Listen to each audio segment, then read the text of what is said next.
take a couple of deep breaths right away. So before you even start focusing your mind on the messages that are about to come through, I'd like you to take 3 deep breaths. Make sure to fill your lungs with air and to release everything. You can sigh if you want. This is your preparation for the reading that is about to come to you.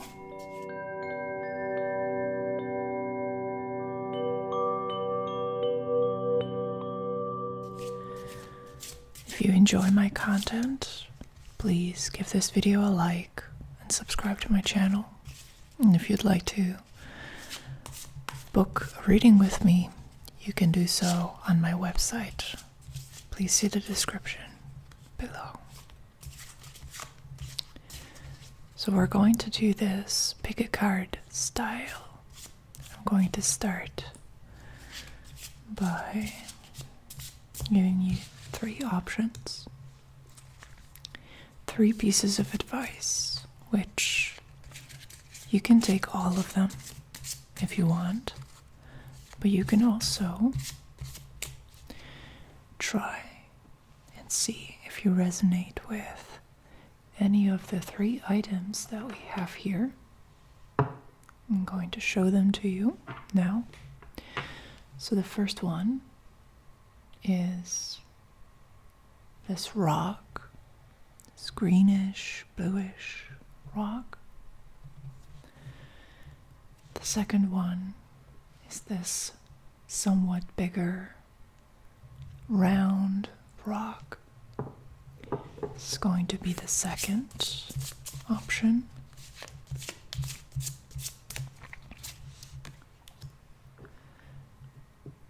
And the third one is this little shell that has dots on it.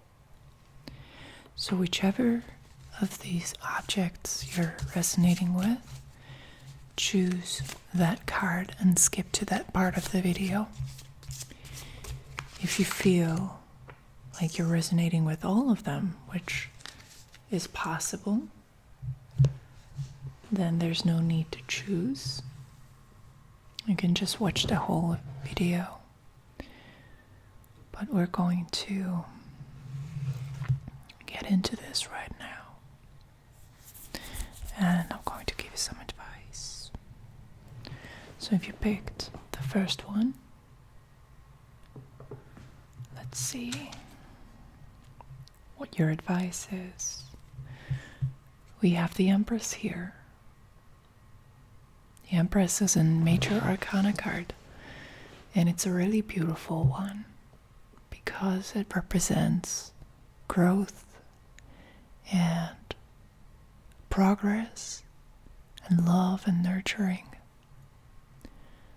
So the advice is, in respect to your love life, to notice the ways in which you are your own partner, to see whether you are giving yourself the care and the support that you would wish to receive from a partner, from an external source. Think about all the ways in which you are perhaps neglecting yourself. If you were your own mother, if you were your own empress, would you be doing a good job protecting and facilitating the growth of your offspring? Would you be a good empress? And if you find that there are some things that you can work on, it's most important to get into a mindset of wanting to correct those things before you get into a relationship. Before you get to a point of being able to give to others, you first need to be able to give to yourself. So your advice is to find the Empress within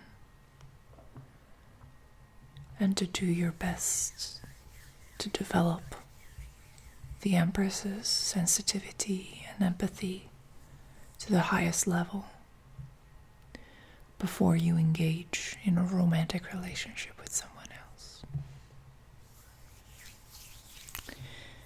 If you picked the second one, your advice is thus. Knight of Wands. This card is saying that you need to initiate. If you are looking for a partner, if you'd like to be in a relationship, it's not going to come to you unless you initiate, unless you take the first step. Unless you're brave and unleash this internal Knight of Wands who's not shying away from taking risks, who's not shying away from getting hurt, perhaps making a fool out of himself. The Knight of Wands is advising you to become more like him, to try and take a chance on love. If you are in a relationship already, then this card is asking you to shake things up, to kick the routine, and to try and rewrite the rules of the relationship. It is most important that you do not get stuck in a bad routine. It's better to create chaos and to get hurt than to get stuck in something that is limiting you. So, your advice is to be brave. Be brave and change whatever needs to be changed. And take the initiative to find the partner that you can align yourself with.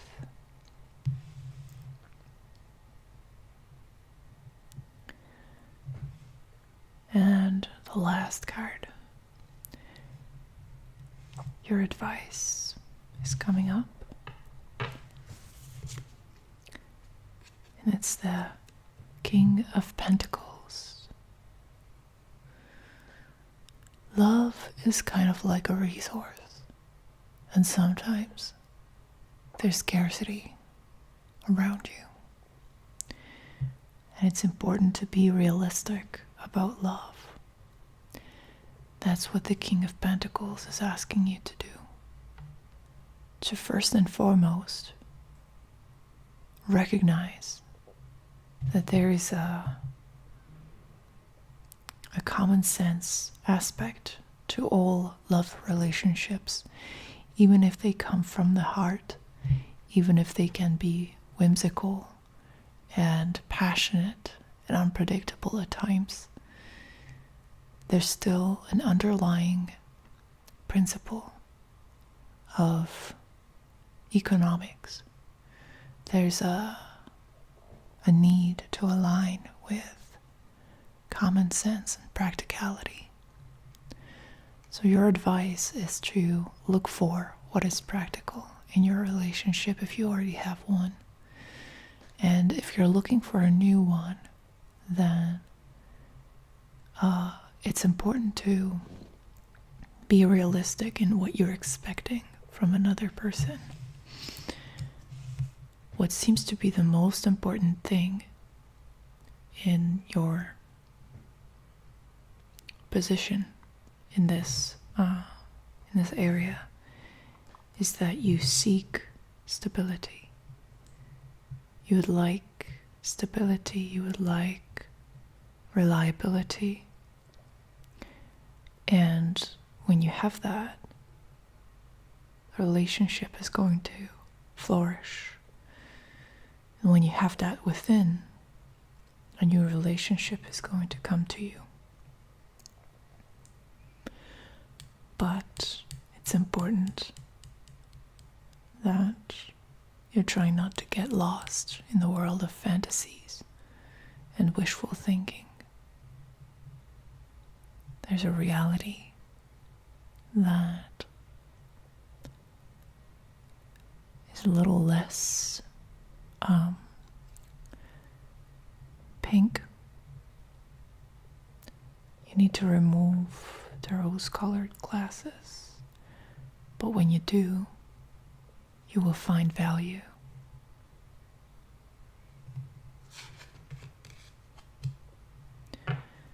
Thank you all for watching. I hope you enjoyed it. And see you next week. Bye-bye.